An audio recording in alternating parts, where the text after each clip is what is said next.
سلام به رسام فامیلی دوست داشتنی. امروز قراره بریم سراغ یکی از داغ‌ترین و هیجان انگیزترین خبرهای دنیای موبایل، آیفون 17 پرو مکس. این گوشی هنوز معرفی رسمی نشده، اما خبرهای لو رفته حسابی سر و صدا کرده. از دوربین فوق‌العاده و باتری غول‌پیکر گرفته تا رنگ‌های جدید و طراحی متفاوت، همه چی آماده است تا ما رو شگفت زده کنه. اپل قراره هفته دیگه آیفون 17 پرو مکس رو رسما معرفی کنه. توی این ویدیو 10 خبر نشر کرده از 17 پرو مکس رو با هم مرور میکنیم، از عجیب ترین تغییرات تا جذاب ترین قابلیت ها، و میبینیم اپل قراره چه سورپرایزهایی برامون داشته باشه.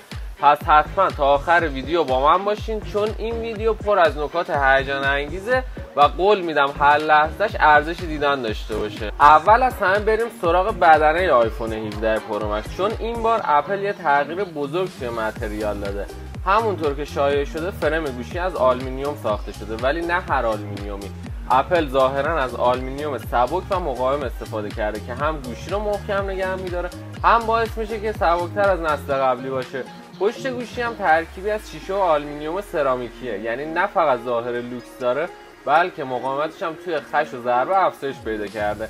این طراحی دو بخشی باعث شده که گوشی هم خوش‌دست باشه و هم حس خفنی بهت بده. این ترکیب باعث شده که باتری بزرگتر و سیستم دوربین پیشرفته داخل گوشی راحت‌تر جا بشه بدون اینکه ضخامت گوشی بیشتر بشه. پس با اینکه ضخامت کمی افزایش پیدا کرده، اما تعادل بین استایل و عملکرد حفظ شده و گوشی نه تنها مقاوم‌تره بلکه فوق‌العاده جذاب به نظر میرسه. حالا میریم سراغ طراحی و دیزاین آیفون 17 پرو مکس. همونطور که شایع شده اپل این بار تغییرات بزرگی تو ظاهر گوشی داده.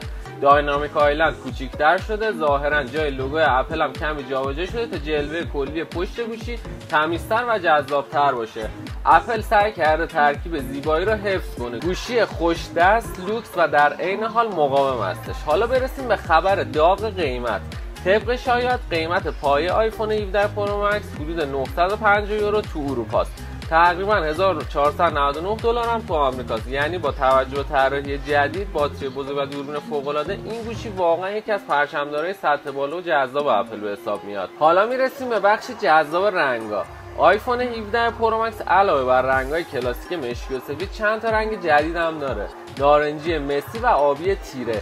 این رنگ ها واقعا باعث شدن گوشی هم جذاب باشه هم جسورانه، مخصوصا نارنجی مسی که حسابی چشمگیر رو خواسته. حالا میرسیم به نمایشگر آیفون 17 پرو مکس. این نسل طبق شایعات از صفحه نمایش پروموشن با نرخ نوسازی 120 هرتز بهره میبره که تجربه دیدن محتوا رو فوق‌العاده روون میکنه. علاوه بر نرخ نوسازی بالا، قابلیت ضد بازتاب و آنتی رفلکتیو هم اضافه شده، یعنی حتی زیر نور مستقیم خورشید تصویر واضح و شارپ باقی میمونه. پس اگه کیفیت صفحه نمایش براتون مهمه، آیفون 17 پرو مکس قطعا شما رو ناامید نمیکنه. میرسیم به پنجمین خبر لو رفته، داینامیک آیلند، اون بخش جذاب بالای صفحه که همیشه همه رو هیجان زده میکنه. شایعه‌ها میگن این بار داینامیک آیلند کوچیک‌تر شده تا فضای صفحه بازتر و مینیمالتر به نظر برسه. این تغییر باعث شده که ظاهر گوشی تمیزتر و شیک‌تر بشه و تجربه کاربری هم راحت‌تر بشه. با این طراحی جدید، نوتیفیکیشن و کنترل‌ها روی داینامیک آیلند سریع‌تر و جذاب‌تر ظاهر میشه و حس مدرن بودن گوشی رو بیشتر میکنه. قسمت ششم، باتری. خب میرسیم به بخش مهمی که همیشه همه منتظرشن، باتری آیفون 17 پرو مکس. شایعات میگن این نسل باتری 5000 میلی آمپر ساعتی داره که نسبت به نسل قبلی خیلی بزرگتر و قدرتمندتره. با این باتری استفاده روزانه، بازی و تماشای ویدیو خیلی طولانی‌تر و بدون نیاز به شارژ مجدد ممکنه. نکته جذاب دیگه هم اینه که گوشی از شارژ 20 معکوس هم پشتیبانی میکنه، یعنی میتونی دستگاه دیگه مثل ایرپاد یا اپل واچ هم باهاش شارژ کنی. پس اگه دنبال یک گوشی با عمر باتری طولانی و قابلیت‌های پیشرفته شارژ هستی، آیفون 17 پرو مکس واقعا گزینه فوق‌العاده‌ایه. میرسیم به قلب آیفون 17 پرو مکس، چیپست A19 پرو. این چیپ جدید قدرت پردازشی فوق‌العاده بالا داره و گوشی رو برای بازی سنگین و برنامه‌های حرفه‌ای و چند وظیفه‌ای کاملا آماده میکنه. بهینه‌سازی مصرف انرژی A19 پرو باعث میشه که باتری بزرگ گوشی طول عمر بیشتری داشته باشه و کمتر نیاز به شارژ پیدا کنی. حالا بریم سراغ رم آیفون 17 پرو مکس. طبق شایعات این گوشی 12 گیگابایت رم داره که عملکرد همزمان چند برنامه و بازی سنگین رو کاملا روون و بدون لگ نگه میداره. ترکیب A19 پرو و 12 گیگ رم باعث شده آیفون 17 پرو مکس یکی از سریع‌ترین و روون‌ترین گوشی‌های اپل باشه.